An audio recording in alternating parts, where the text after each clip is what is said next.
Hey guys, tonight we sail into murky waters. Though not the kind full of sharks or cannon fire. No, this voyage is quieter, stranger, paperwork-based. You're stepping aboard a pirate ship not for plunder, but for a guided tour through the most surprising document you've probably never read, the Pirate Code. Picture this: the creaking of wood beneath your boots, sea spray misting your cheeks, and the unmistakable smell of too many people living in too little space. A parrot eyes you judgmentally from a beam overhead. Someone's playing a jaw harp for no clear reason. You've just joined the crew, and now, a wiry man with an ink-stained beard slaps a scroll in your hand. "Sign it," he says, "or swim." This, dear listener, is your new life. You've been voluntold into democracy, courtesy of one of the most misunderstood systems ever to float on salt water. The Pirate Code wasn't a joke. It wasn't optional. It wasn't even standardized. It was real, written, voted on, and enforced, usually with alarming creativity. So, before you get comfortable, take a moment to like the video and subscribe, but only if you genuinely enjoy what I do here. And tell me in the comments, where in the world are you listening from, and what time is it right now? Now, dim the lights, maybe turn on a fan for that soft background hum, and let's ease into tonight's journey together. You clutch the code awkwardly, eyes squinting at a list of oddly phrased laws. Article 1. Every man shall have an equal vote. Article 2. If any man is found guilty of theft, well, let's just say it ends poorly for his ears. This isn't a free-for-all. It's not chaos. Pirates, as it turns out, loved rules, as long as they made them themselves. Before any voyage, each crew wrote or updated its code. Some borrowed from earlier documents. Others added colorful new clauses, like, "No bringing rabbits aboard," or, "Fiddlers shall not be interrupted." Every man had to agree. If you didn't, overboard, or left at the next sandbar. And don't think you can fake your signature. Even illiterate pirates left their mark. Often literally, a thumbprint in tar, a scratchy X, or occasionally, a crude drawing of, well, it's unclear what. Historians still argue whether those squiggles were initials, or just pirate doodles of boats with arms. Once the code was agreed upon, it was law. On board, the code trumped everything: nationality, religion, personal grudges, even captain's orders. Yes, the captain gave commands in battle, but the code determined everything else, from meals to music to punishment. A pirate ship, in essence, was an autonomous micronation drifting on the sea, and the code was its constitution. And you, the newest member of this damp democracy, are now bound by it. Take John Philip's code from 1724. His ship, the Revenge, spelled out exactly what would happen if you absented yourself from the ship without leave. The punishment? Not a slap on the wrist, but marooning with 1 bottle of water and 1 loaded pistol. A gentle reminder to always file your vacation requests early. Meanwhile, Bartholomew Roberts, arguably the most successful pirate of all time, ran an impressively bureaucratic operation. His code outlawed gambling, mandated early bedtimes, and explicitly forbade bringing women aboard. That last bit? Supposedly to prevent fights. Spoiler, it didn't work. And then there's Edward Lowe, whose code was so strict that crew members were whipped for looking at him the wrong way. One line read, "If any man shall be found guilty of cowardice, he shall suffer death." You suddenly wonder if joining this ship was a mistake. But don't worry, your fictional self will probably survive at least 2 or 3 sections. You notice the code also covers injury compensation. Lose a leg? That's 800 pieces of 8. An arm? Slightly less for some reason. Maybe they figured you could still load a cannon with your teeth. And if you thought pirate life was one long, lawless party, think again. Most ships had strict alcohol policies. Some forbade drinking entirely on deck. Others had rules about how much rum you could take to your hammock. One ship, in an act of truly chaotic optimism, assigned a drink steward to measure daily rations, although he was usually the drunkest one aboard. Interestingly, historians still debate just how universally the code was followed. Was it rigid law? Guideline? PR stunt? Some argue it was more performative than practical. Others point to surviving logs and testimonies showing clear enforcement, complete with trials and penalties. In truth, it likely varied by ship, captain, and how recently someone had tried to stab someone else over a piece of bread. Still, the code endured. Not just as a rulebook, but as a symbol. In an age when navies flogged sailors for sneezing too loudly, pirate codes offered something revolutionary: choice, agreement, consequence. It may have been rough and bloodstained, but it was also fair, in a salty, twisted way. Back on your imaginary ship, the sun begins to set. Lanterns are lit. The parrot finally stops glaring. And as you curl up in your hammock, trying not to think about the no snoring clause you definitely can't obey, the first mate wanders by and gently reminds you. Section 8. Clean boots on deck or you mop with your eyebrows. You nod solemnly, clutch the code like a bedtime story, and wonder how long you'll last. The next morning, you wake to the gentle rocking of the ship and the unmistakable sound of someone vomiting off the starboard side. It's probably Jenkins again. He never quite got used to the motion, or the salted beef. But that's not your concern right now. Your concern is the pirate code, which, despite its sleep-deprived formatting and aggressively cursive ink, is not just real, it's the rule of law out here. You shuffle to the main deck barefoot because someone swiped your boots during the night, a mild offense that, according to Article 5, entitles you to a loaf of bread in compensation and a formal apology, written in charcoal on driftwood. The bosun is reading aloud the day's duties from the code, his voice droning like a hungover schoolteacher. You're beginning to realize something. This code isn't just a collection of angry scribbles. It's organized. It's methodical. And it governs almost everything on board. Unlike the romanticized chaos of pirate tales, the real day-to-day of a pirate crew operated with startling order, especially when it came to governance. The code had teeth. Disobeying it didn't result in stern words or passive-aggressive silence. It meant punishments that were both oddly specific and sometimes, honestly, kind of funny. Not for the punished, of course. Take, for instance, the rule about duels. Most ships outlawed them entirely on board. No fighting with fists, knives, or even harsh language, at least not on the ship. But step onto land? All bets were off. If two crew members had beef, they were required to take it ashore. The quartermaster would even officiate, like a salty wedding minister, except with swords instead of vows. Duels had rules, too. You couldn't fight near livestock. You had to share weapons equally. And if you ended up killing the other guy, well, hope it was justified, or you'd be meeting the same fate shortly after. Historians still argue whether this onshore dueling clause was real or exaggerated by later storytellers. Some sources suggest it was a matter of safety. Fighting on board could damage the ship, or worse, upset the goats. Others point to the importance of appearances. Pirates wanted to be seen as just and principled, at least among themselves. But it's not just about fighting. The code often detailed even smaller interactions. For example, Captain John Gow's code specifically required all disputes to be mediated by the quartermaster, not the captain. So if Jenkins steals your spoon, you don't yell at the captain. You bring it to the quartermaster like you're filing a complaint at the world's wettest HR department. Even more fascinating?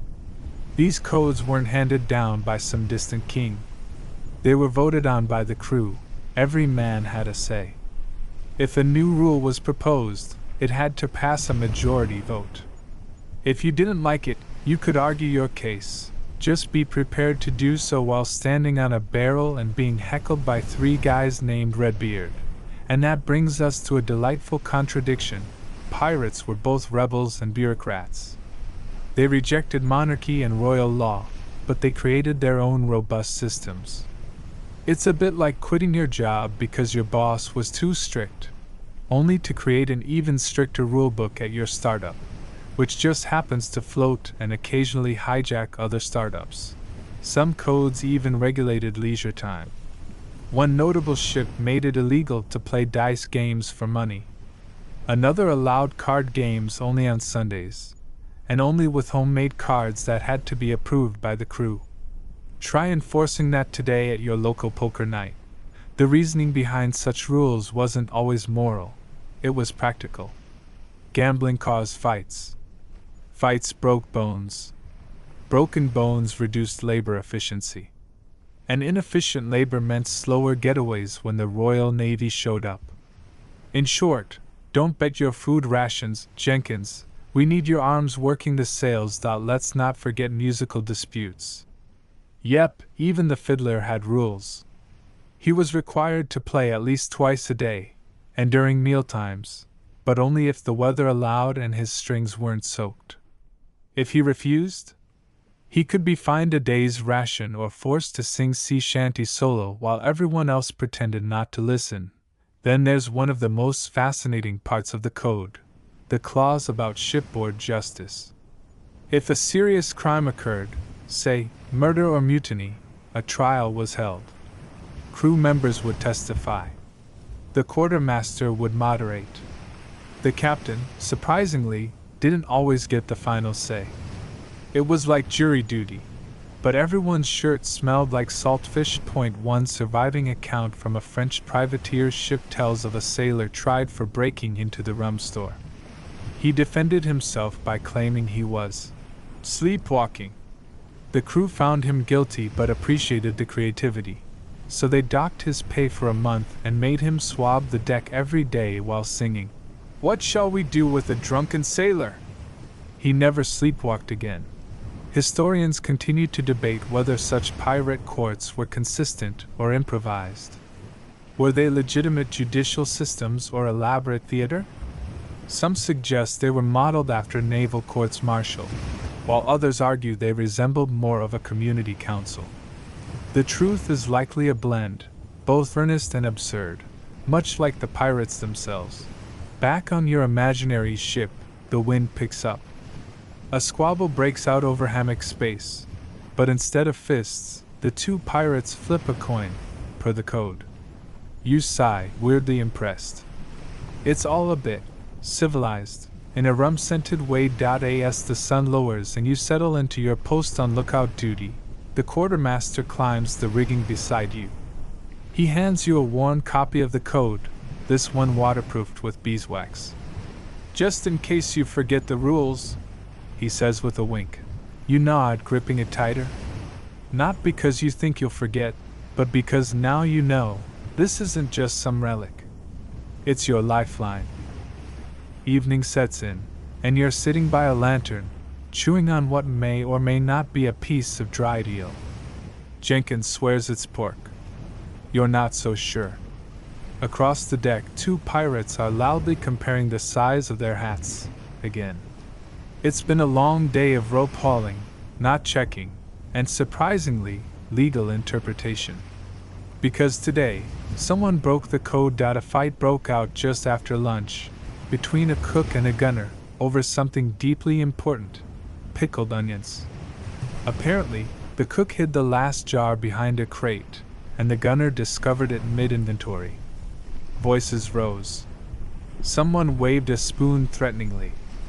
And then, horror of horrors, someone threw a cabbage. Here's the twist: fighting on board is strictly forbidden. Article 7 says so in unmissable ink. No quarrels, no duels, no loud arguing unless it's about navigation, and even then, only after breakfast.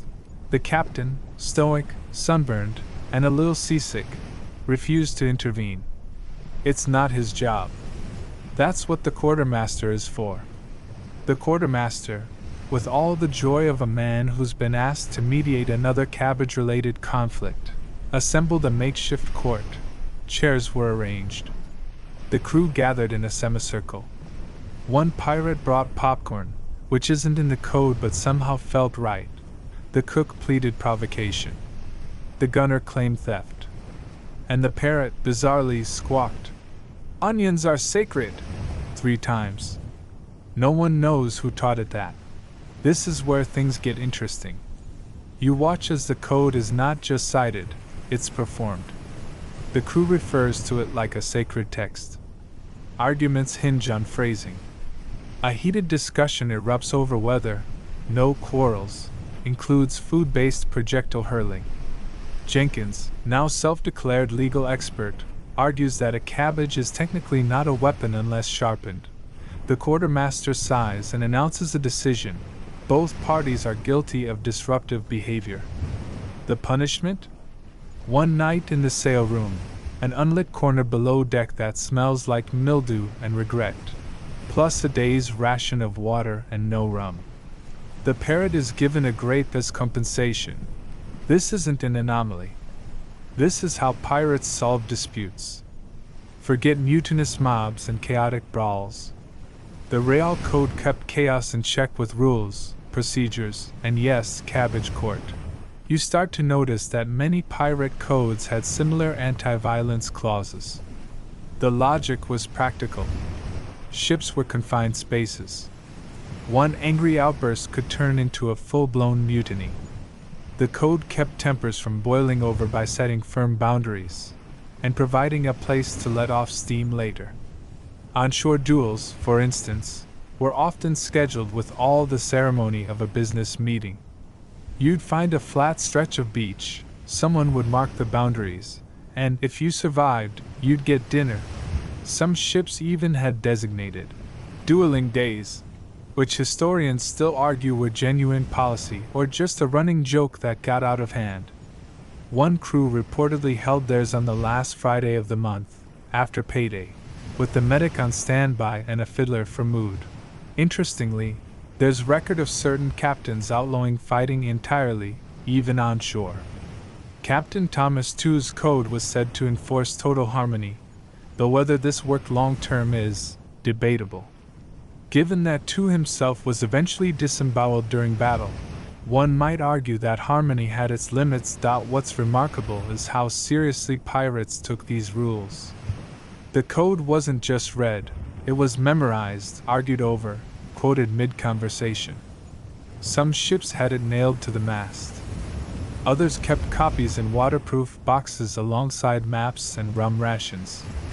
On one French ship, the code was set to music and sung every Sunday, which historians continue to debate was a morale booster or a cruel joke on the tone-deaf. And if you were caught breaking it repeatedly, that's where it got dicey. The punishment for minor offenses was often tedious. Extra work, ration cuts, cleaning out the latrines with your hands, and no gloves. But repeat offenders faced more inventive consequences. A second theft might mean keel hauling, a gentle term for being dragged under the hull of the ship on a rope while barnacles introduced you to exfoliation by medieval standards. More often, though, the code reserved its harshest punishment for only the most serious crimes: betrayal, cowardice, sabotage. And the punishment was marooning. Imagine it, you're rowed to a tiny island, maybe a sandbar with 1 crab and 0 shade.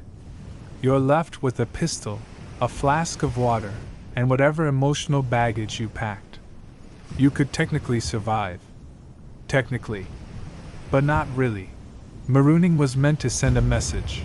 Break the code, and you break your ties to the crew, the ship, and you're one shot at survival. It was pirate exile, solitary confinement with bonus sunburn. Of course, marooning was rare. Pirates needed bodies to run a ship, and losing even a disagreeable sailor was a loss. More often, the code favored social correction. Shame, after all, was powerful currency. If the crew labeled you a deadbeat coward, or worst of all, lazy, you'd find your hammock mysteriously gone, and your food mysteriously less salted. It's hard not to appreciate the psychological depth here. These weren't mindless thugs. They were men bound by circumstance, making order where none existed. They knew that violence was expensive, that fairness was survival, and that rules, however strange, kept the peace in a floating tin can full of cutlasses and strong opinions. Back in your imaginary world, the trial wraps up. The cook and the gunner nod grudgingly at each other. The crew disperses. The parrot, now insufferably proud, mutters, "Order upheld," as it waddles away. And you? You smile. Maybe the code is weird. Maybe it's rigid. But out here, it's also strangely comforting. A structure in the sea. A lighthouse made of ink and parchment and communal spite. You take your place on the night watch, feeling oddly reassured. You might get sunburned tomorrow. You might have to fight off another ship. But tonight, at least, no one's throwing vegetables. It's dawn again. The sea is oddly still, with just the occasional slap of a board wave against the hull. Seagulls wheel above like they're looking for someone to blame. Below deck, the code is once again the center of attention, but this time, it's about property damage.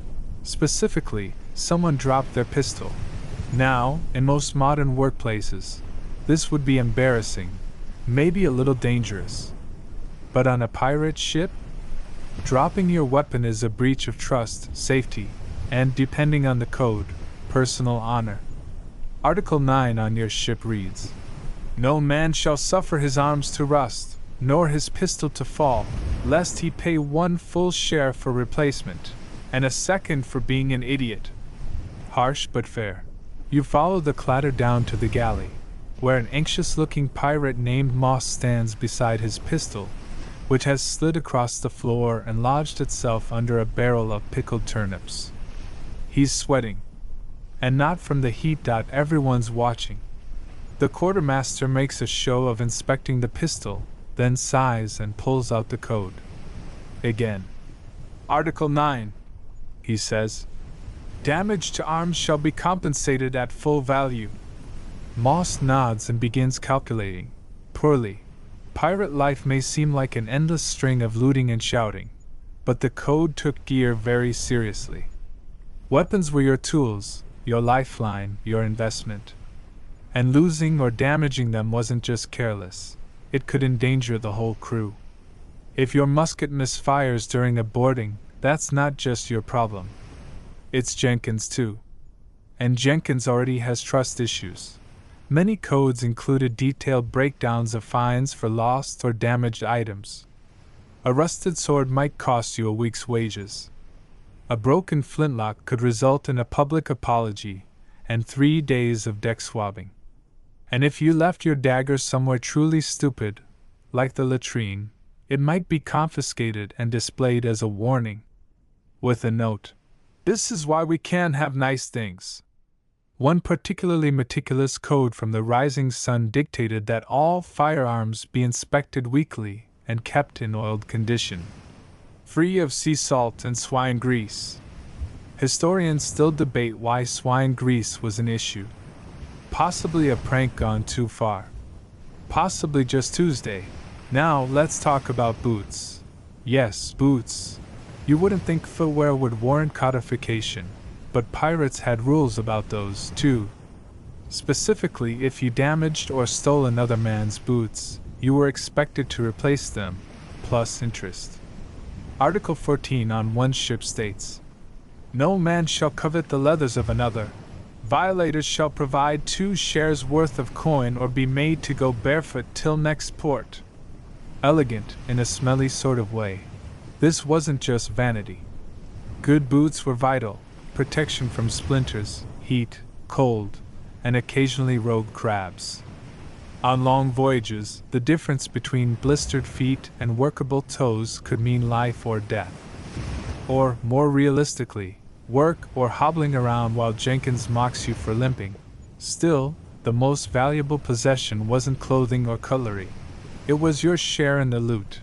Each pirate's cut was defined at the start of the voyage, written into the code itself. A captain might get 2 shares. The quartermaster, 1.5. Everyone else? 1. Clean and simple. Except when it wasn't. You see, there were bonuses. Extra for spotting a ship. Extra for boarding it first. Extra for firing the shot that took down the mast. Some codes even awarded audacity pay, which sounds thrilling until you realize it basically meant, thanks for not dying. Then there were fines, like poor Moss and his dropped pistol. These were deducted from your share at the end of the voyage. And yes, the accountant really kept track. Every powder charge, every lost cannonball, every mysterious disappearance of hardtack from the supply crate. Interestingly, most pirate ships had a designated clerk or paymaster. Not glamorous, not intimidating, often nearsighted, and almost always mildly afraid of confrontation. He'd hunch over ledgers by lantern light, muttering things like, 2 bullets fired without declaration, minus 1/8 share. Jenkins again, naturally. Historians are still unsure how accurate these records were. Many logs have been lost, soaked, or turned into paper hats. But surviving documents suggest that loot shares were taken extremely seriously. More seriously than hygiene, and definitely more than navigation. And if you tried to cheat the share system, that's when things got spicy. One famous case involved a pirate who hid jewels in the lining of his coat. The deception was discovered after his parrot, yes, again with the parrots, started pecking at the collar. Turns out, birds don't like rubies. The punishment? He lost his coat, his bonus share, and the respect of the crew. He also had to sleep near the goats for a week, which, according to witnesses, was a deeply humbling experience. You might be wondering, why all this effort? Why so many rules about gear, treasure, and footwear? Because, oddly enough, pirates knew how fragile their world was. At sea, discipline wasn't a luxury, it was survival. One rusted pistol, one unfair share, one splintered boot could start a chain reaction that ended in mutiny or disaster. The code prevented that. Or tried to. It also reinforced equality, or at least a pirate version of it. In the Royal Navy, you were paid poorly and whipped frequently. On a pirate ship? You voted, you earned, and you were expected to take care of your own gear, or pay the price. Even now, as you sit on the deck watching poor Moss scrub cannonballs as punishment, you feel a strange admiration for the system. Harsh, sure.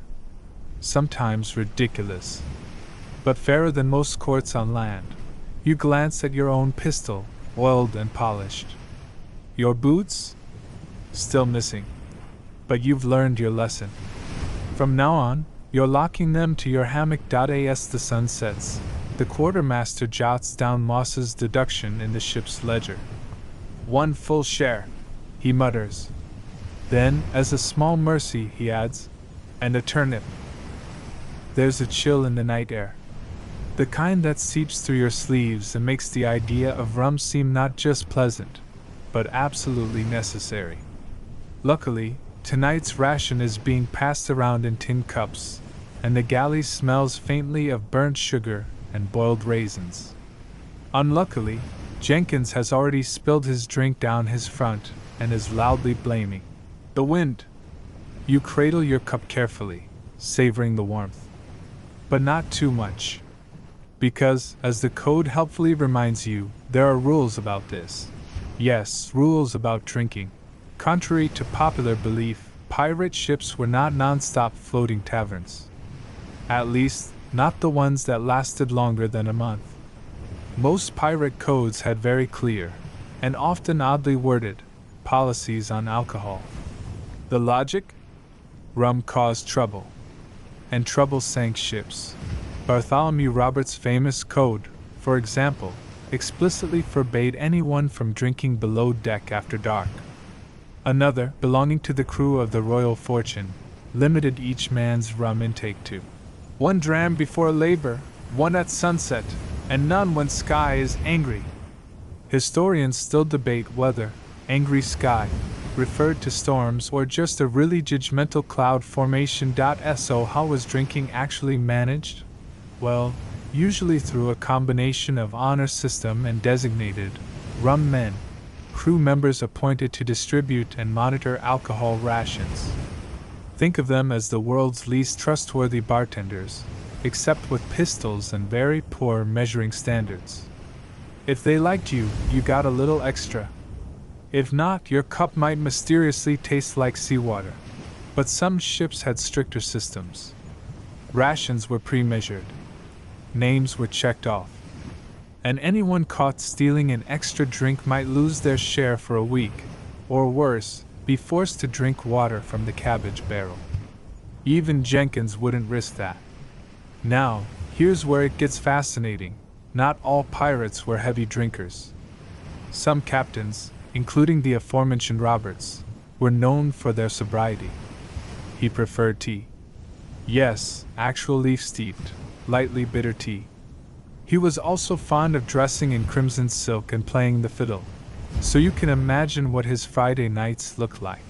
Other pirates imposed dry days, usually before battle or when the ship needed maintenance. One ship's code mandated 3 sober days a week, humorously called thinking days, during which rum was replaced with watered-down vinegar. Unsurprisingly, no one liked thinking days. Even more surprisingly, some pirate ships had formal sobriety clauses. A code from the late 1600s reads, "No man shall indulge drink to his undoing nor foul the deck in his cups." Translation: you can get tipsy, but if you vomit where people walk, you're swabbing for a month. There were exceptions, of course. Victories meant parties. When a prize ship was captured, the code often permitted a temporary lifting of restrictions. For 24 hours, you could drink, dance, sing, and eat until your stomach gave out. It was like Pirate Christmas, but louder and with more risk of falling overboard. But when the party was over, back to business. Back to rules. Some ships even had curfews tied to drinking. After the evening ration, it was lights out at 8 bells. No noise, no fighting, and certainly no spontaneous sea shanty karaoke, which Jenkins attempted once. The punishment was public silence for 2 days, which he broke after 6 minutes by sneezing dramatically. So where did all this caution come from? Weren't pirates supposed to be the wild ones? Well, yes and no. Historians argue that while the image of the rum-soaked scoundrel was popularized by novels and tavern gossip, real pirates, at least the ones who lived long enough to matter, understood restraint. They didn't want to die of drunken falls. They didn't want hungover crews in battle. And they certainly didn't want arguments over who took the last sip. There's also the simple truth of logistics. Rum had to be rationed. You couldn't carry infinite barrels, and what you had needed to last. Water went bad fast, especially in hot climates, so rum was often the safest thing to drink, but only if you didn't waste it. Some ships even stored their best casks in locked compartments, accessible only to the quartermaster or captain. On others, the keys were tied to a parrot. That last one may have been a joke. Interestingly, some pirate codes allowed for alcohol trading. You could barter your ration for goods, extra rations, socks, or, if desperate, someone else's hammock. But once traded, your share was gone. No take-backs. The code saw to that, and, as with everything on a pirate ship, sobriety had its own class system. Officers might drink slightly better stuff. Captains sometimes had personal stashes. But flaunting it too much?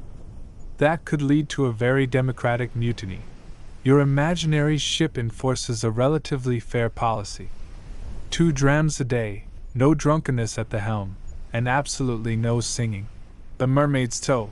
After dark.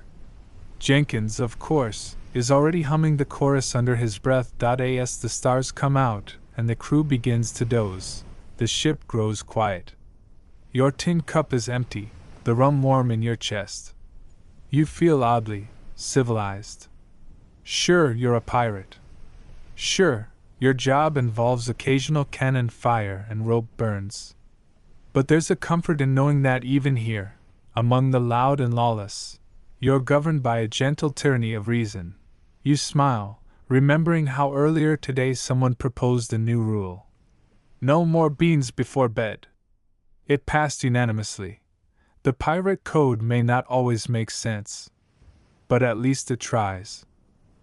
The next day, the ship rocks steadily beneath your feet as the sun burns hot in a cloudless sky.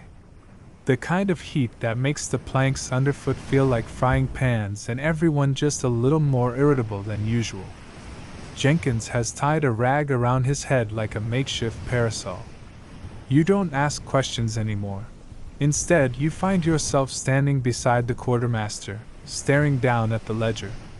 It's payday, or the pirate version of it, and that means one thing: time to divide the loot.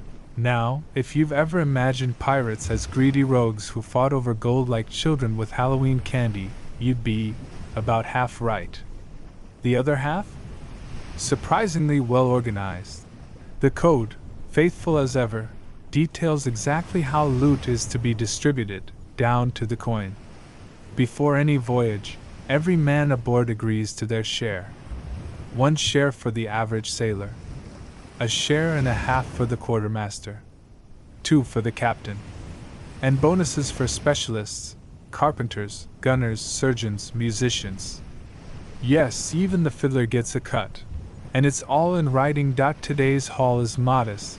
Some silver coins, a few bolts of cloth, a barrel of something that smells suspiciously like pickled eggs, and oddly enough, a crate of wigs.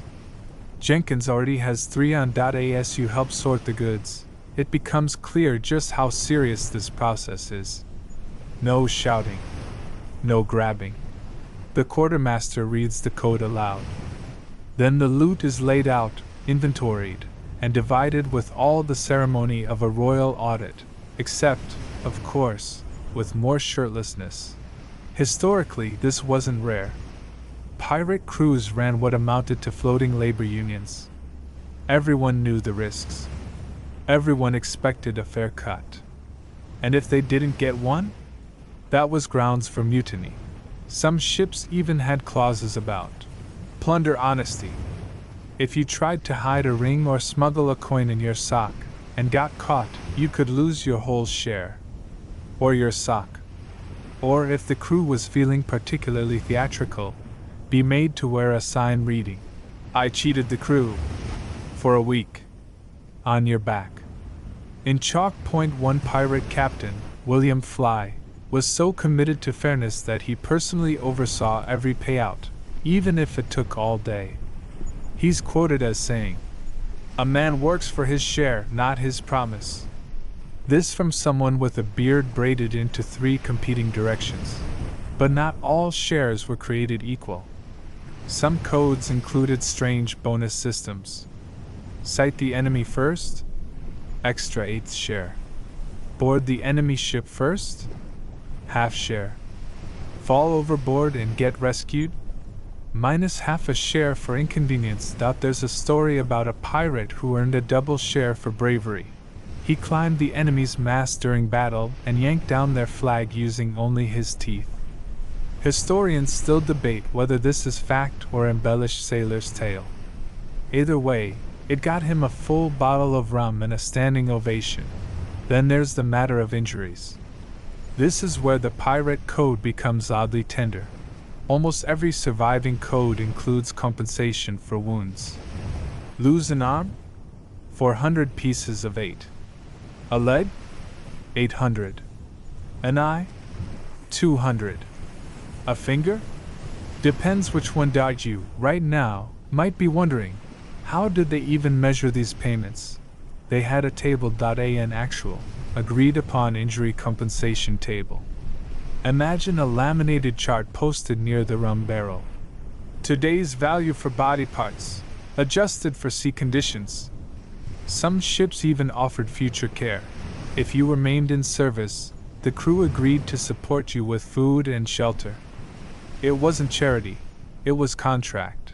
This kind of care stands out in contrast to life on a naval ship or merchant vessel. In those worlds, injury often meant being dumped at the next port without so much as a thank you. Pirates? They covered you. Well, unless you lost both arms.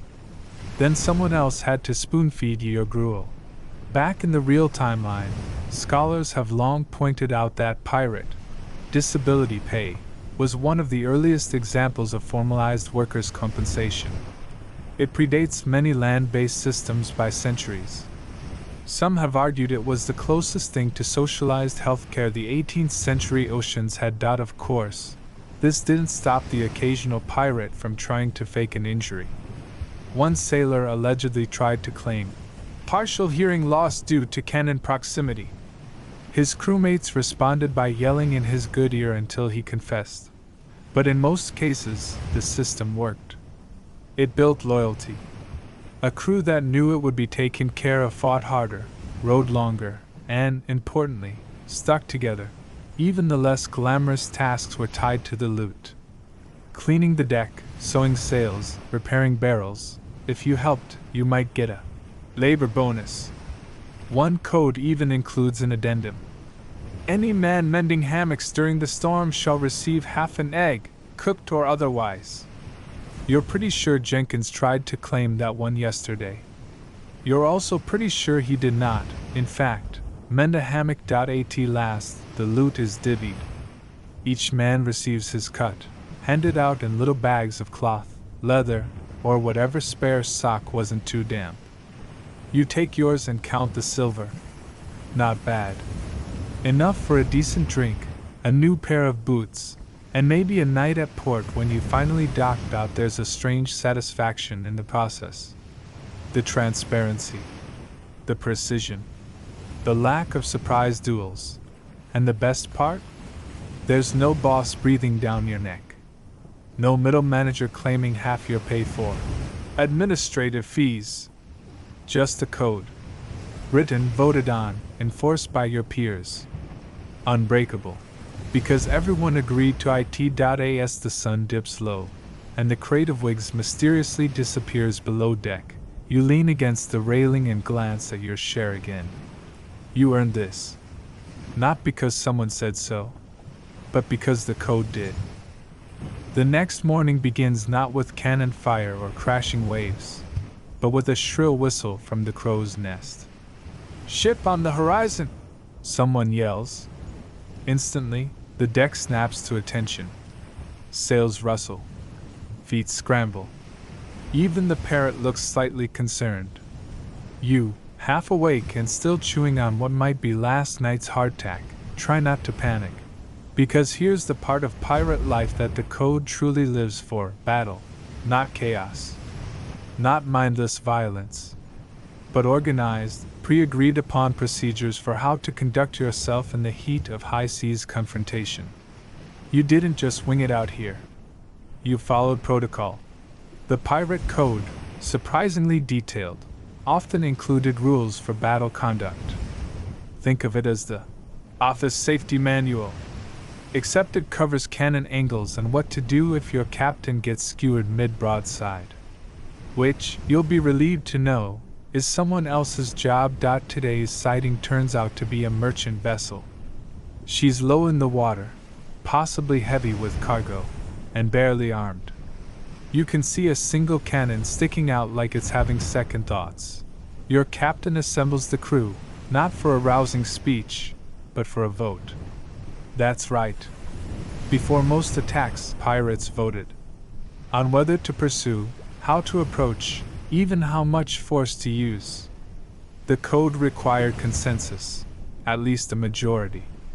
After all, everyone's risking their neck. Everyone gets a say. I in this case, it's unanimous. You're going after her. Now, you might imagine the crew descending into shouting and chaos. But in truth, everyone has a role assigned by the code. The gunners ready the cannons. Powder is measured precisely. No waste. The sail crew takes position. The surgeon, grim-faced, lays out his tools just in case. Jenkins, of course, hides behind a barrel with a potato for emotional support. It's here that the battle clauses of the code kick in. On many ships, each man had a defined position, not just for logistics, but for accountability. Abandon your post mid-battle? That's a fine. Or worse, marooning. Some codes list this under cowardice, which could even mean death. But don't worry, you've read the rules. You're on lookout duty. You'll mostly just be ducking. As the ship nears, the captain orders a warning shot, a common practice. Pirates preferred surrender over a fight. Less risk, more loot, fewer holes in the hull. Surprisingly efficient. This is where psychology kicks in. The pirate flag, often customized, was part of the intimidation strategy. Not just the classic skull and crossbones, but variations with hourglasses, bleeding hearts, or dancing skeletons. All designed to say, surrender now, or things get weird. Some codes specified when to raise the flag, only once battle was decided. Raise it too early? That's a fine. Raise it too late? Also a fine. Jenkins once raised his bandana in the wrong direction and got assigned dish duty for a week. The merchant ship sees you. Tries to run. Bad idea. 2 warning shots later. Her sails tear, and she slows. The pirates cheer, but again, it's not a free-for-all. The boarding crew is pre-assigned. You stay back. Your job is to record what you see. The code dictates that only those on the boarding party get capture bonuses. That way, there's no post-battle debate about who did what. Boarding is swift, loud, chaotic, but by pirate standards fairly respectful. The code forbids unnecessary violence. If a ship surrenders, the crew is usually unharmed. They're locked in a room, their goods catalogued, and in some cases, even given food before being set adrift. Yes, really. 1 famous code states, "No man shall strike a merchant sailor once he hath yielded, unless said sailor is smug." That last part is likely apocryphal, but you never know. As loot is brought aboard, the code once again takes center stage. All goods are documented. No one pockets anything early. The quartermaster oversees the inventory. Witnesses are assigned. It's less pirate raid and more floating customs office. Historians still debate how accurate this portrayal is. Some argue pirates were far less disciplined. Others point to consistent records from trials and logs that suggest this kind of order was common, especially among more successful crews, those who lasted years rather than months. And the captains? They were expected to follow the code too. If they violated it during battle, say, by taking a personal trophy without declaring it, they could be voted out. The code allowed it. Democracy didn't stop when the cannonballs started flying. Back on your imaginary ship, the boarding party returns, triumphant. A few bumps, some bruises, and one man very proudly holding a porcelain chamber pot. For morale, he says. The quartermaster inspects the hall. Cloth. Coffee. A small chest of silver coins. And a jar of what appears to be pickled pineapples. Jenkins is already licking it. As things settle, the crew regathers. The code dictates how to divide the loot, what percentage, if any, goes to ship repairs, and how long you wait before the next target. No rushing into a second fight just for greed. That's how ships get sunk. One code even insists on a Celebration rest day. After a big win, too. Let the powder settle and the hammock sway. The crew cheers. Tonight there'll be music. Maybe even a story or two. But tomorrow? Back to the code. You find yourself oddly impressed. In the middle of what could have been chaos, there's clarity. From vote to cannon to coin, the pirate code isn't just law. It's a strategy. As night falls, the ship sways gently, and the fiddler begins to play. The chamber pot has been cleaned and turned into a flower vase. You lean against the mast, eyes half closed, the scent of gunpowder fading into salt and song. Out here, discipline isn't about punishment. It's about purpose. The day after the raid, the ship feels lighter. The crew hums quietly as they work, the sails ripple in rhythm, and Jenkins is attempting to train a crab he found in a barrel. He's named it First Mate Snippy. No one has the heart to stop him. You stretch your arms, sore but satisfied. Then you hear the quartermaster's voice, clear as the sunrise. Article 11, rotation begins. Ah yes. Shipboard chores. Because even on a pirate vessel, someone has to scrub the deck, sew the sails, and fix whatever Jenkins sat on. The pirate code didn't just dictate battle and booty. It kept daily life running smoothly. And that meant shared responsibilities. On most ships, duties rotated weekly. One code, from a Caribbean crew notorious for their obsession with cleanliness, assigned 3-man teams for deck scrubbing, rat patrol, and anchor inspections. Another, more laid-back group apparently rotated based on a dice game, which historians still debate was either democratic genius or why their ships sank. Today, your assignment is sail repair. Not glamorous, but necessary. You grab your needle, your patch kit, and settle into a sun-warmed spot with 2 others. The code is clear. If you shirk your duties, your share gets docked. If you damage the work area, you clean it. If you sew a sail into your own trousers as a prank, you lose your pants and your rum ration. Jenkins again. Always Jenkins. What's oddly comforting is that every job is valued. Not just in a good job, buddy way, but with real incentives. Some codes offered minor bonuses for well-done tasks. Others gave extra hammock space or first pick of meals. Even the man who hauled night buckets might receive applause, especially if he didn't spill any. Of course, there were grumbles. You hear them now. One sailor insists he's allergic to tar. Another claims his fingers are too noble for rope work. The code has a solution. Swap shifts, provided both parties agree and the quartermaster signs off. Bureaucracy, sure. But pirate bureaucracy. You finish your patch and watch as the quartermaster moves down the list. Next up, galley duty. Now that's where things get spicy. Pirate food wasn't known for elegance, but someone had to cook it.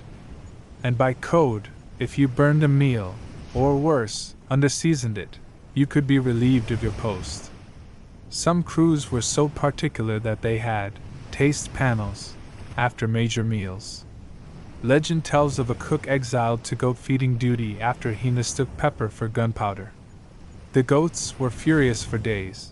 But food management wasn't just about flavor, it was survival. Rations had to be accounted for, measured daily, and distributed fairly. Article 5 in one code reads, "No man shall hoard biscuit, nor hide his cheese. All bellies deserve the same." Poetic, in a moldy sort of way. Storage was communal. Water casks were sealed. Bread was rationed based on availability and mold percentage. 3 dots of green? Acceptable. More than 5? Toasted to mask the flavor. Interestingly, the code often listed designated food wardens, responsible for inspecting stores. Not glamorous, but powerful.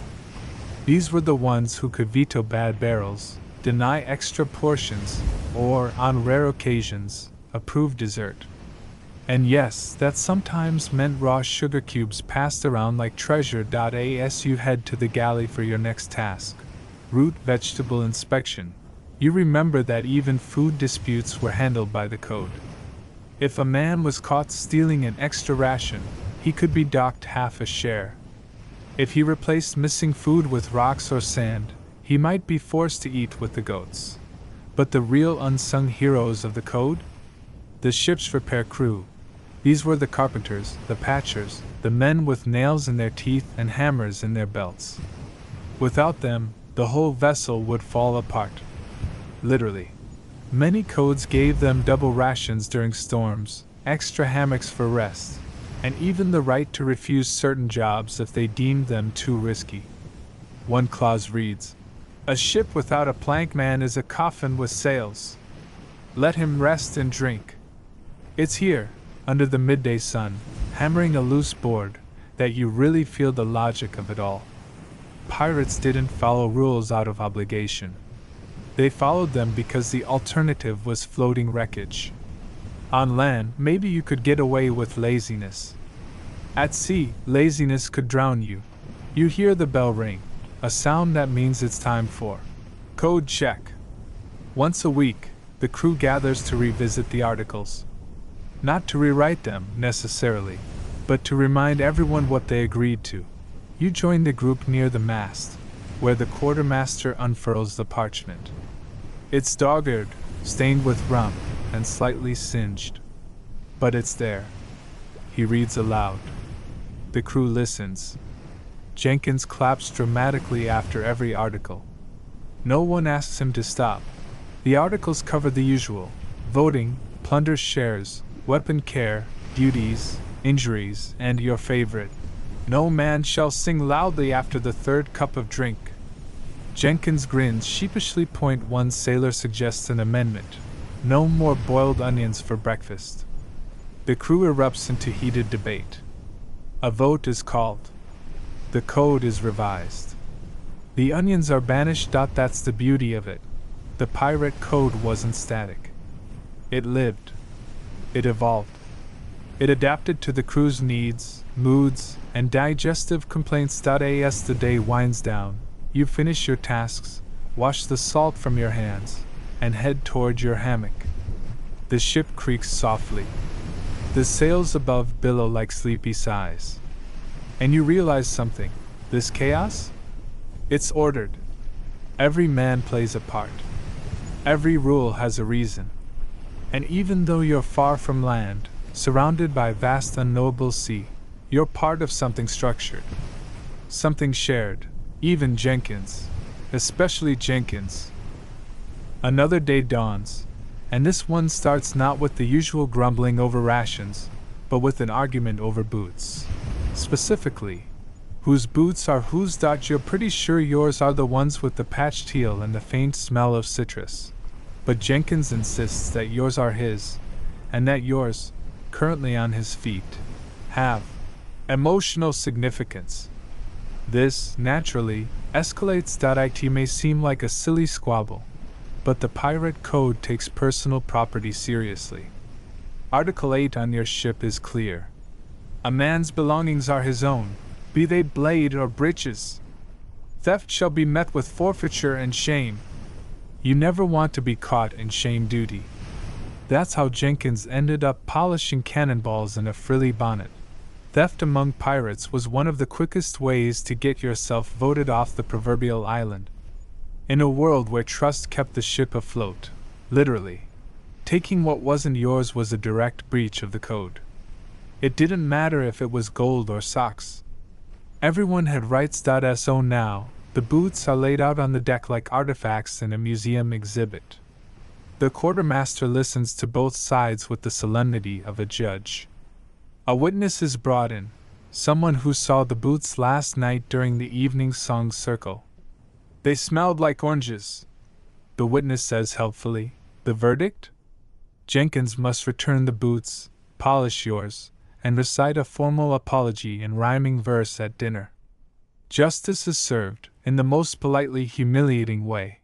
But this boot debacle brings you to an important part of pirate law: personal disputes. When people live in close quarters, friction is inevitable. That's why most pirate codes had clear procedures for settling arguments. If two crewmates had a conflict, they could either present it to the quartermaster, like today, or resolve it through what's known as the code duel. No, not a sword fight. Pirates weren't that stupid. A code duel was usually verbal, often supervised, and sometimes resolved through a quirky form of justice: dice rolls, coin flips, or sea wagers. One documented instance involved a disagreement over hammock space being settled by a crab race. First Mate Snippy would have been a star contender. Other times, pirates submitted their grievances in writing, on scraps of parchment, palm leaves, or the backs of old maps.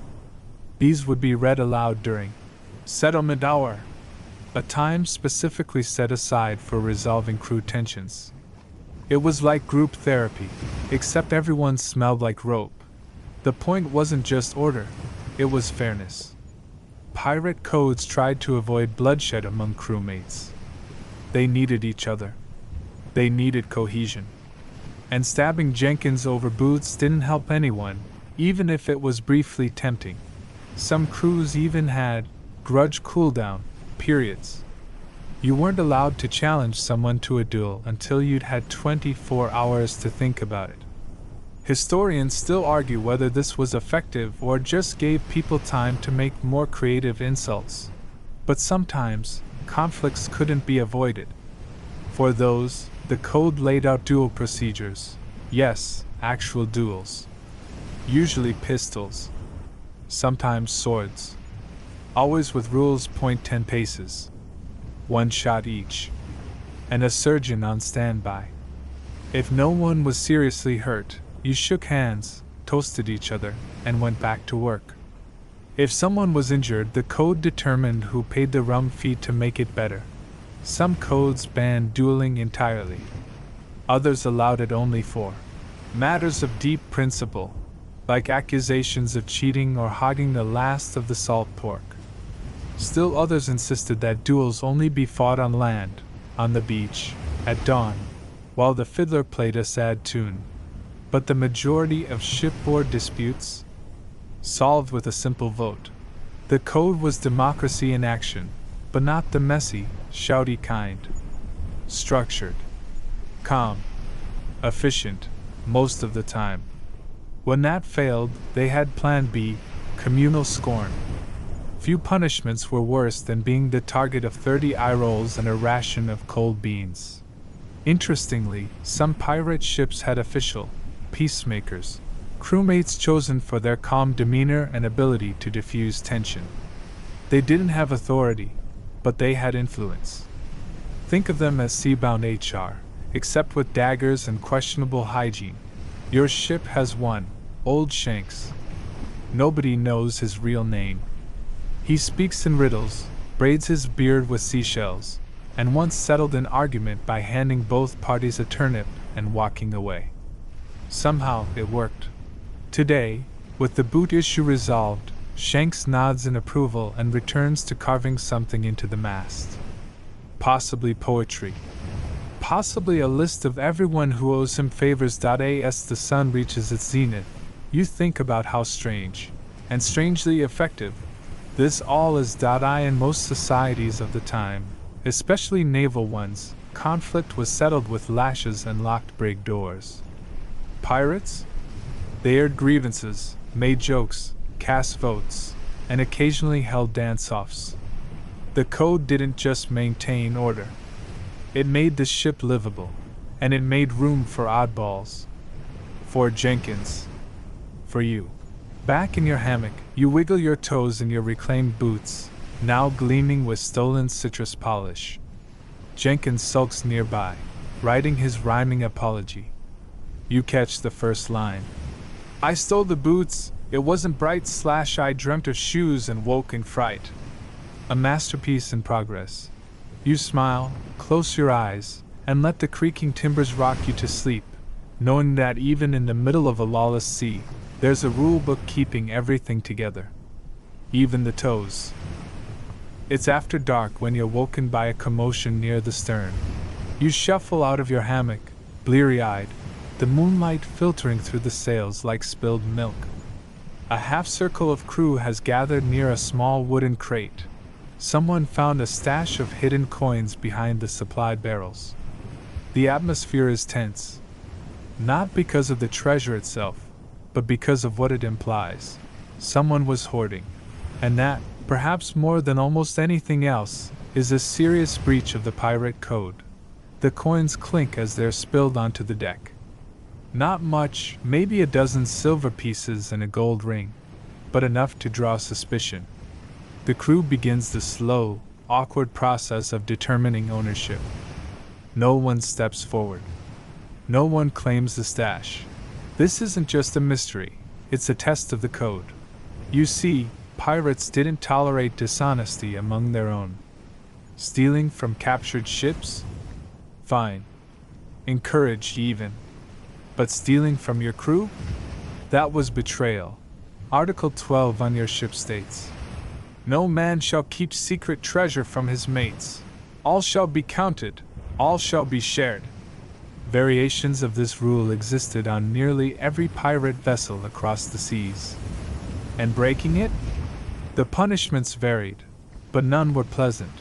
Some ships levied harsh fines. Others took the offending crewmate's entire share. In extreme cases, repeat offenders were marooned, left on an island with a pistol and a single shot. A not-so-subtle invitation to rethink one's life choices. But before punishment comes proof. Tonight, the quartermaster leads a careful inventory. The stash is examined for identifying marks. Is the ring unique? Was it part of the last haul? Does anyone remember seeing these coins? And now comes the clever part. Pirate codes often included rules for forensic distribution. Yes, you heard that right. On some ships, loot was marked or numbered, usually with tiny notches, initials, or wax seals. Not for the enemy's benefit, but for internal tracking. That way, if someone tried to stash their share early, it could be traced. This level of meticulousness surprises a lot of people. But pirates were detail-oriented when it came to treasure. You had to be. When your survival depended on trust, a single hidden coin could unravel everything. Back on your ship, a crewmate named Rudder begins acting nervous. He's sweating. Not from the heat. Jenkins narrows his eyes dramatically. You suspect he's watched too many courtroom dramas. The quartermaster calmly invites Rudder to speak, and to everyone's surprise, he confesses. The coins weren't stolen, he claims. Just set aside. For his daughter, he says. For when he retires. Retires? On a pirate ship, you exchange glances with Jenkins, who is already whispering. That's not how this works, mate. The crew murmurs. Sympathy flickers. But the code doesn't care about intentions. The vote is swift, 1 week share forfeiture, and he's assigned to latrine duty at the next port. Not exile, not a whipping, just consequence. Measured, proportional, code-bound. You feel a strange pride. The system works. But this little drama brings to mind something deeper. What the pirate code says about belonging. It wasn't just rules about loot or discipline. It was about defining the crew as a kind of chosen family, strange, smelly, heavily armed, but bound together. The code often included language about loyalty, conduct, and unity. Some even had oaths, sworn before the voyage began. These weren't just dramatic ceremonies, though Jenkins did try to bring candles once. They were promises. To each other. To fairness. To the rules. One famous code from a ship called the Liberty's Hound includes a pledge. Each man shall sail as brother to the rest, shall guard his tongue, and lift his mates. It's both poetic and practical. When your world is a 100-foot-long slab of damp timber, you need everyone rowing the same direction. Even sleeping arrangements were codified. Who bunked where, who got which hammock, and who was allowed near the room at night. Some ships even banned snoring, though enforcement proved inconsistent. And let's not forget pets. Yes, really. The pirate code often extended to animals aboard. Cats, parrots, even monkeys. One particularly eccentric code from the East Indies forbade the teasing of parrots, declaring, "Any man who mocketh a bird shall swab the deck with his tongue, should he live." The point? The code recognized that peace aboard wasn't just about avoiding mutiny. It was about maintaining harmony, predictability, security. For all members of the crew, no matter how feathered. Now, back in real time, Rudder accepts his punishment with a shrug. The ring is added to the communal stash. The coins redistributed. The incident is logged, yes, logged, in the ship's ledger. Jenkins volunteers to draw a tiny sketch of the moment. He gives Rudder heroic cheekbones. The moon hangs high now. The waves are gentle. You lie back in your hammock, swaying slightly, and reflect. Land-based law often favored the rich. Royal navies beat their men for infractions as small as speaking out of turn. Merchant vessels paid poverty wages. But here, in this floating republic of rogues and dreamers, every man had rights. Every man had a vote, even Rudder. Even you. The code wasn't perfect. But it was clear. And in a world of chaos, that clarity is comfort. There's a fog rolling in today, thick, damp, the kind that swallows the horizon and muffles sound until all you can hear is the creak of wood and the soft slap of water against the hull. It feels like the whole world's been reduced to this ship, this moment, this drifting gray quiet. And that quiet? It's ideal for storytelling. The crew huddles around the galley hatch, mugs in hand, while Jenkins begins spinning one of his famously dubious yarns about a ghost ship made entirely of bones and rigged with silk stolen from the Pharaohs. It makes absolutely no sense. But no one stops him, because today is a slow day. A rest day. And yes, even that is in the code. You see, pirate codes didn't just govern work, war, and wages. They also planned for leisure. Strange, isn't it? But even in lives defined by risk and hunger and cannon smoke, pirates carved out time for rest. For tales. For music. For pretending Jenkins wasn't making it all up as he went. .1 ship's code, attributed to the crew of the Red Daughter, set aside every 6th day for music, maintenance, and merriment. Another required 1 evening per week for shared song, the telling of fates, and the judgment of poetry.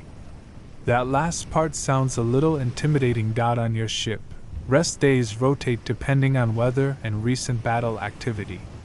Today's lull, blessed and unexpected, means hammocks stay strung, boots stay off, and arguments are put on pause. But even rest has rules. Article 16. No man shall disturb the quiet of rest day with uninvited games, boasts, or disputes. Let all lay down their burdens or be laid down themselves. Jenkins technically isn't breaking this. But he's close. As his story about a flying squid that grants wishes draws to a merciful close. Someone picks up a fiddle. Another strums a battered lute. The music is clumsy, irregular, but oddly soothing. And here's where it gets a bit surprising. Music wasn't just tolerated by the pirate code. It was celebrated. Many pirate crews had designated musicians, paid shares just like carpenters or gunners. They were responsible for lifting morale, keeping time during rowing shifts, and providing entertainment during long stretches at sea. Some codes even allocated extra food or a rum bonus to crew who played instruments well. Or, at the very least, in Key Point 1 surviving article from a Baltic pirate crew insists that no man shall play bagpipes unless invited by no fewer than 3 shipmates. Which tells you exactly how popular bagpipes were. And the songs? Not all were bawdy. Many were historical ballads, lullabies, or surprisingly tender sea laments. Lowlands away. The parting glass. Songs meant to calm, not excite. To soothe the nerves after days of wind and war. The storytelling, too, had its own etiquette. Interrupting a tale? Frowned upon. Accusing someone of embellishment? Allowed, but only after the third exaggeration. Jenkins hits that mark quickly, and then there are the games. Pirate ships often carried dice, cards, carved tokens, and even handmade board games. One popular pastime was rat chase, where crew bet on which direction a released rat would run. Morbid? Maybe. But it passed the time. Another crew carved chess pieces out of bone and played marathon matches that sometimes lasted across entire voyages. The code for that ship designated a gamekeeper, to track scores and prevent cheating, though cheating, of course, still happened. They were pirates, after all. But leisure wasn't just about distraction. It was about recovery. The code recognized that exhausted men made poor sailors. And worse, poor fighters. You needed morale. You needed laughter. You needed moments where the ship felt like home, not a prison. So yes, rest days were sacred. Protected. Some codes even had penalties for trying to sneak in extra work. Let no man raise a sail when the air is still and the fiddle plays, reads one charming clause. That doesn't mean the day is lazy. Hammocks still get checked. Meals still served. But it's lighter. Easier. The tone is different. The captain walks the deck in soft shoes. The quartermaster cracks a smile. Jenkins attempts to juggle potatoes and only hits himself twice. You sit with a few crewmates and carve knots into a piece of driftwood. No purpose, just muscle memory. Beside you, a younger sailor hums something tuneless but pretty. And slowly, the fog thickens, wrapping the ship in quiet once more. You start to notice the rhythm of it, the balance. The pirate life, chaotic though it seems, has a kind of pulse. Rush and release. Fight and float. And the code, etched, tattered, smudged, is what keeps that rhythm steady. Like a metronome made of parchment and stubborn hope. That night, after a dinner of salted fish and one suspiciously crunchy biscuit, you lie back in your hammock and listen. Someone's singing. Something soft, slow, almost holy. Jenkins, probably. Somehow, he's found a song that isn't about haunted lighthouses or giant squid this time. And you realize, this, too, is freedom. Not just the open sea. Not just the absence of kings and laws and endless taxes. But the freedom to rest. To dream. To belong to something. Even if that something is duct taped together with rope, salt, and a shared story. You close your eyes. You let it carry you. The fog clears by morning, leaving behind a strange hush. The sea is flat as glass, the sails hang slack, and even the seagulls seem too lazy to squawk. It's one of those days where the ship drifts more than sails, and every creak of the hull sounds louder than it should. You find yourself standing near the mainmast, sipping weak tea and squinting at the horizon when someone taps your shoulder. The captain, not shouting, not issuing orders, just calmly handing you a folded scrap of paper. A vote. This isn't a mutiny. Don't worry. This is governance. Because pirate ships, contrary to every play and movie you've ever seen, weren't ruled by tyrants in big hats. They were democracies, strange, rowdy, salty democracies, but democracies all the same. The pirate code didn't just set rules about chores and treasure, it gave structure to power. In many crews, the captain was elected, and could be unelected. At any time. Today's vote? A small one. Whether or not to stop at a certain island for repairs. You circle your answer, hand it back, and marvel once again that this ragtag crew trusts each other enough to run things by consensus. Some codes required unanimous votes for major decisions, like heading into battle or changing the voyage's goal. Others accepted majority rule, with the quartermaster acting as the tiebreaker. In this case, the majority votes yes. Landfall it is. You smile to yourself. Because this isn't an exception, it's the norm. Most pirate codes establish two clear positions of authority, the captain and the quartermaster. But they weren't monarchs. The captain led in battle. The quartermaster handled daily affairs, discipline, supplies, disputes, checks and balances on the high seas. One particularly eloquent article reads, "Let no captain grow fat with power, lest he be tossed overboard with it." Fair enough. And if a captain abused their role? If they became cruel, greedy, or just plain insufferable? They could be voted out. No impeachment trial needed. Just a simple tally and a polite, or not so polite, escort off the plank. You've seen it happen before. A captain who tried to claim a larger share of gold than the code allowed. By nightfall, he was rowing toward shore in a dinghy, shouting something about creative accounting. Jenkins played a goodbye song on a spoon and kettle. But don't let the word democracy fool you into thinking it was all smooth sailing. Sometimes votes were contentious. Factions formed. Deals struck in whispers over mugs of grog. There was even a code that limited campaign speeches to one breath's worth of words, presumably to avoid fistfights. Still, the system worked, mostly. And when it didn't, the code had solutions. Deadlock? Flip a coin. Literally. One coin, one toss, with both sides agreeing to abide by the result. Historians still argue whether this practice came from maritime tradition or sheer desperation. Sometimes the captain and quartermaster disagreed. When that happened, the crew gathered, heard both sides, and voted. No yelling. No swords. Just raised hands or scratched marks on parchment. One recorded instance describes a week-long disagreement over whether to chase a Spanish frigate. The crew voted no. The captain disagreed.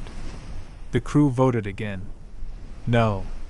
The captain relented, with good humor, no less, and spent the next 2 days carving fish figurines as penance. It's this blend of formality and friendliness that makes pirate democracy so unique. Because on land, votes often came with bloodshed. Power came from wealth. Voices weren't equal. But here, on the sea, every man had a share. Every voice carried weight. The quartermaster, in many ways, had more day-to-day power than the captain. He could call votes. He could settle disputes. He could even lead the crew in removing the captain if needed. And if you think this made things unstable, you're half right. But it also meant that every man aboard paid attention. You didn't tune out. You didn't sleepwalk through decisions. This was your ship. Your vote. Your life. Today, with land ahead and repairs on the docket, the crew gets to work. Ropes are coiled, barrels checked, a makeshift flag raised to let any islanders know you're friendly. Probably. Jenkins sets up a suggestion box nailed to the galley door. No one asks why. Someone drops in a note that says simply, "Fewer onions." You grin. This, after all, is what life under the code really looks like. Not just freedom from kings, but freedom to choose. To shape your days. To build something where everyone matters. You catch a glimpse of the captain, now barefoot, helping a younger crewmate patch a sail. No heirs. No thrones. Just leadership by example. And as the island comes into view, a speck of green and sand on the edge of forever, you feel it again. Not pride exactly. Belonging. Not because you're told you matter, but because the code insists on it. You step into the wind, the salt on your lips, the future open like a blank page. and it's yours to vote on. The island is quiet when you drop anchor. Not a bustling port or some cursed jungle hideaway, just a curved beach, a scattering of palms, and a few curious crabs that scatter when the longboat nudges the sand. The crew fans out, stretching legs, taking deep breaths. Jenkins immediately tries to talk to a coconut. No one stops him. This isn't a raid. This isn't business. This is shore leave. Another thing the pirate code, miraculously, had rules for. You might expect pirates to storm every island in sight, rum in one hand, torch in the other. But the reality? Most crews treated land stops with remarkable care. There were resources to manage, agreements to make, and yes, rules to follow. The code often laid out procedures for shore visits. Article 11 on your ship states, "Any man who wanders inland without leave shall forfeit his boots and a day's share." No one wants to lose their boots. Especially not after that whole Jenkins incident. So today's landing is structured. Half the crew stays aboard. Half goes ashore. There's a resource team, tasked with finding water, fruit, maybe something less salty than what Jenkins calls meat soup. There's a scout group, 2 men with decent eyesight and worse jokes. And there's you, on firewood detail. The forest edge is sparse but manageable. You collect dry branches, dodging biting ants and one suspiciously territorial iguana. Not exactly glamorous, but it beats hauling cannonballs. And as you work, you realize something curious. The code covers this too. Provisions, especially when gathered rather than stolen, are communal. No one keeps secret mango stashes. Everything gets logged, counted, distributed. The quartermaster carries the ledger like a holy book, muttering numbers under his breath. He even weighs the coconuts. That's not micromanagement, it's survival. Food spoiled. Water evaporated. You couldn't afford chaos. Some codes even designated temporary island captains. During shore leave, crew members tasked with settling disputes and keeping things running while the actual captain napped under a palm tree. Others banned certain activities outright, like gambling on turtle races or staging unauthorized wrestling matches. Yes, both of those really happened. Historians still argue whether the turtle fight incident of 1704 caused a mutiny or just a particularly memorable hangover.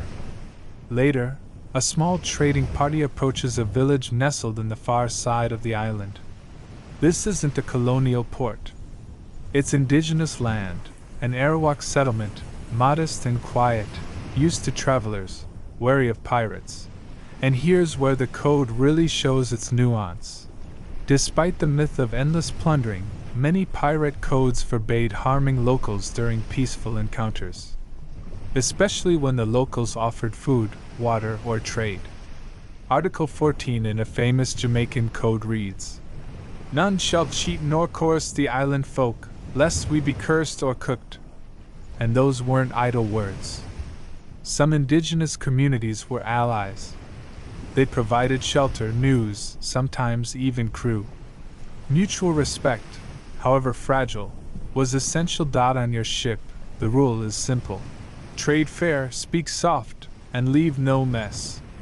So, the trading party carries beads, cloth, and salt to exchange for fruit and root vegetables. The quartermaster oversees the deal, while Jenkins tries to gift a villager his crab in exchange for a wooden flute. Snippy is not amused. This kind of interaction happened more than you might think. Pirates weren't just warriors, they were networkers. Outcasts from European ports found refuge among indigenous groups, escaped enslaved people, and rogue fishermen. It wasn't utopia, but it was cooperation. There are records of pirate ships flying dual flags, one for the ship and one for a local ally. Shared defense. Shared warning signals.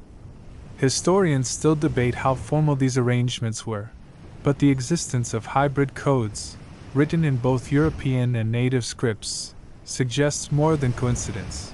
Back on the beach, the firewood is stacked, the water casks are filled, and the crew begins their favorite island ritual, sitting absolutely still while eating fruit.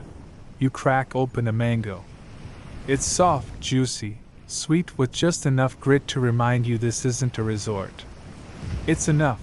The captain wanders past, barefoot, smiling like he's remembered a dream. He says nothing, just pats your shoulder and keeps walking. Sometimes the silence is the code, too, and while you watch the sun start to lower behind the trees, you remember something else the code governed. Departure.no one gets left behind. Not even Jenkins. Before the ship sets sail again, there will be 3 roll calls. Any missing man will trigger a search. Even if he's just napping in a bush again, the code insists. None shall be forgotten, not even the fool. And on this ship, that line might as well be Jenkins's full title. As the crew begins packing up, extinguishing the fire, and loading supplies, you take one last look at the island. It wasn't a raid. It wasn't conquest. It was a pause. A necessary breathe between the storms. And the fact that it was peaceful? That it was organized, gentle, fair?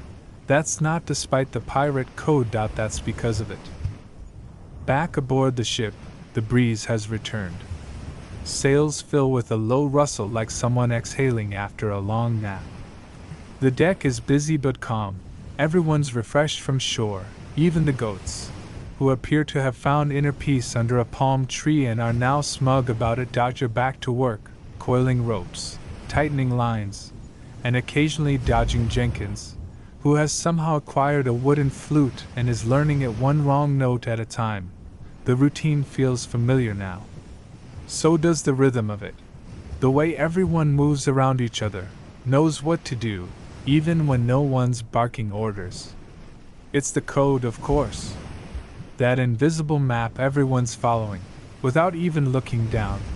But today, something different happens. Mid-morning, the lookout calls down, sails on the horizon. A merchant ship. Medium-sized. Probably Dutch. You squint. Too clean, too slow, and almost certainly too rich. There's a low murmur through the crew. Eyes sharpen. Hands twitch toward cutlasses. The captain doesn't shout. He just nods. Quietly, smoothly, everyone moves to their posts. Not for battle, not yet. For planning. Because here's the twist. Pirate codes didn't just handle the aftermath of raids. They governed the preparation, too. Rules about strategy. About engagement. About when to fight and how to do it. And most importantly, how to divide what comes next. You head to the gun deck, where the quartermaster is already laying out a rough sketch on a barrel lid. A plan forms. Speed from the west. Wind in your favor. No cannon fire unless necessary. Save powder. Focus on disabling rudder and sails. No killing if surrender offered. And once the ship's taken, the code kicks in like clockwork. Article 9 is the one every pirate has memorized. Each man shall receive their portion of prize according to share. None shall take more, none shall be denied. On your ship, the breakdown is standard. The captain gets 2 shares. The quartermaster, 1.5. Specialists, carpenters, gunners, musicians, 1.25. Everyone else? 1 share. It sounds simple. But oh, the math of it. Because you're not just dividing coins. You're counting bolts of cloth, barrels of sugar, crates of spice, maybe even the ship itself. And every pirate ship had its own system for this. Some were shockingly precise, valuing goods by weight, rarity, resale value. Others used what's been described in one surviving document as the eye method, a lot of squinting and shrugging until everyone sort of agreed. Disputes were rare, but not unheard of. That's where the code's final line came in. Let the quartermaster's ledger be the last word, unless all crew vote otherwise. You remember one particular haul, an entire cargo of wigs. Yes, wigs. Powdered, perfumed, ridiculous. Worth a fortune in France, but absolutely useless aboard. Still, they were counted. Valued. And Jenkins wore 2 stacked on his head for a week, claiming to be Sir Haralot. Today's prize? Not wigs. But possibly spice, maybe wine. The crew prepares as if it's gold. You're in position as the ship closes in. There's tension, but not chaos. Because the code outlines conduct during engagement 2.no disobeying orders. No attacking surrendering crew. No hoarding found goods. One code even says, no man shall fire twice before another has fired once. Equal opportunity mayhem, essentially. This was vital. Because if pirates got a reputation for cruelty, future targets would fight harder. Or worse, call in the Navy. So discipline wasn't just idealism. It was strategy. And when the merchant ship finally spots you, they panic. White flag raised. No fight. They know who you are, or at least what you are. Pirates with rules. You board cautiously, respectfully. The merchant crew is wide-eyed but unharmed. Their captain offers the manifest. The quartermaster examines the cargo, then, remarkably, hands back their food stores. You'll need it, he says simply, because your code forbids taking provisions from those who can't afford to lose them. Your crew doesn't starve others for sport. And just like that, the raid ends without a shot fired. Back aboard, the ship buzzes with quiet satisfaction. Goods are catalogued, shares logged, debts noted. The carpenter gets a bonus for inspecting the merchant ship's hull so efficiently. Jenkins receives a firm talking to for trying to trade his flute for a hat. The distribution will happen tomorrow. Fair, square, precise. And everyone will know why they got what they got. You sit on the edge of the deck as the sun dips lower, paint streaking the sea in gold and violet. And you think, this works, not because you're soft. Not because the crew's full of saints. But because the code is clear, agreed upon, and enforced, not by threats, but by respect. One final memory floats to mind, a clause from an old code, long lost, but often quoted. Let no man's courage outweigh his fairness, nor his blade exceed his reason. That's the real magic of pirate law. It acknowledges greed, ambition, conflict, and it gives them boundaries. It takes chaos and makes it livable. And with wind in your sails and fair shares in every hand, it feels like you're not just surviving the sea. You're building something, even if it's made of rope and salt and stubborn dreamers with bad flutes. The next morning, as always after a raid, begins with the sound of beans boiling and numbers being argued over. The quartermaster stands at the center of the deck with a small chalkboard and a ledger so patched and water-stained it looks like a sea creature itself. His assistant, who may or may not be Jenkins depending on how many jokes are made, calls out item after item from the captured ship's manifest. 6 casks of cinnamon, 2 crates of porcelain, 14 bottles of wine, 1 exceptionally ugly statue. There are groans at the statue. Jenkins tries to claim it for artistic purposes. The vote says no, and just like that, the division of spoils begins. It's not a glamorous process, mostly math, muttering, and reminders of how many shares each person receives. But it's sacred. There's a reverent silence once the real distributing starts. The code is absolute here. Article 7. The share is the soul. Deny a man his share, and you deny him his place. Every pirate aboard knows their rank, knows what they're owed, and knows that if something seems off, they can question it. Openly. Without fear. Transparency isn't just nice, it's survival. There are no secrets in the ledger. The quartermaster reads aloud every figure, every adjustment, every bonus. And if someone disagrees, they speak. The crew listens. A new vote is held. No grudges. No knives. One famous pirate ship even went so far as to allow anonymous voting on disputes. Tiny wooden tokens dropped into barrels marked aye or nay. It was slower, but fairer. Historians still argue whether it worked or just gave Jenkins types more chances to doodle on the tokens. Today's haul is decent. Enough to keep everyone content, if not jubilant. The cinnamon goes to trade. The wine gets saved for the next rest day. The porcelain? Packed carefully, though someone cracks a bowl while pretending it's a hat. The ugly statue, meanwhile, ends up next to the galley as a warning to anyone considering freelance sculpture. And then, once the shares are handed out, something special happens. Not mandatory, not enforced by code, but practiced all the same. Gift giving, pirates share. Not because they're saints, but because they know what it means to be without. Someone slips a bottle of wine to a sick crewmate. Another donates part of his share to the cook, who's been making magic out of onions and despair for weeks. Even Jenkins, after much internal debate, hands over a slice of preserved lemon to you. For your hammock corner, he says. Smells better than my socks. This isn't sentimentality. It's tradition. It's part of the rhythm that the code protects. And then, quiet. The crew disperses. The deck clears. Some take their coins to count again. Others tuck them away, unspoken dreams behind their eyes. A farm. A tavern. A boat of their own. Someday.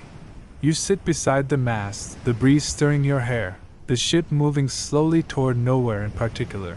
And now comes the part that no one likes to talk about, but everyone knows is coming. The end, not just of this journey or this day, but of every pirate's story. Because no matter how well the code worked, no matter how fair the votes, or clear the shares, the sea is a place of endings. Some will be caught. Some will vanish. Some will find a cove and vanish into legend. And so the code accounts for that too. Wills. Yes, wills. Some pirate codes allowed or even required crew to name beneficiaries. Should a man fall, one article states, let his portion be given as he wish, be it brother, shipmate, or the tavern girl with the one eyebrow. Others included pension rules. If a pirate lost a limb, compensation was owed. 50 pieces of 8 for a right arm, 25 for a left. More if you were a musician. One documented crew had a dead chest, an actual chest, locked and stored near the brig. Not full of treasure, but of letters, keepsakes, and instructions. And when someone died, the chest was opened. Their things distributed. Their story told. You've seen it once. A quiet night. No ceremony. Just the opening of a chest and the reading of a short, poorly spelled letter. The crewmate who passed had left his cutlass to Jenkins. You're an idiot, it read, but you make good stew. Even grief has its rituals at sea. And now, as the sun begins to set, painting the waves like fire and rust, the ship turns toward open water once more. You lean against the railing, watching the horizon stretch and stretch, endless and unknowable, and you realize the pirate code wasn't just a list of rules. It was a framework for a life without anchors. It gave shape to freedom, gave order to chaos, gave a voice to the voiceless. You'll forget some of the loot. You'll misplace the porcelain bowl. But you'll remember the laughter after the storm, the vote that made you feel heard, the mango that tasted like peace. You'll remember Jenkins and his flute and the solemn reading of loot lists under moonlight. And most of all, you'll remember the words etched into the code's final page. We sail together. We fall together. We choose. And as the waves hush beneath the keel, and the stars blink into being above, you feel it. That you chose well. And now, You let the ship fade. Let the sails soften in your memory. Let the deck drift from beneath your feet, gently. Like fog lifting from the shore. The laughter fades, like distant music on the wind. The creak of rope becomes a lullaby. The flap of canvas, a steady rhythm. You're no longer coiling ropes or standing watch. You're not worried about shares or rules or whether Jenkins is about to juggle something breakable again. That's all behind you now. Or maybe it's ahead, waiting, just out of reach, in the next tide. For now, there is only calm. The sea is flat. The stars overhead are wide-eyed and kind. The code, leather-bound and battered, is tucked away in some quiet corner of your memory, like an old storybook, read too many times to count. You don't need to open it again. You already know what it says. It says, you mattered. You were counted. You belong. Even in a world adrift, you found the shape of something solid. The wind is slow now. Your breath matches its rhythm. In. Out. A breeze over salt. A whisper through sailcloth. And as your body sinks deeper into the warmth of your blankets, or hammock if you prefer, you let yourself drift. Let your thoughts loosen like anchor rope. Let the tide carry you, gently. And no more stories. No more rules. Just stars. Just sleep.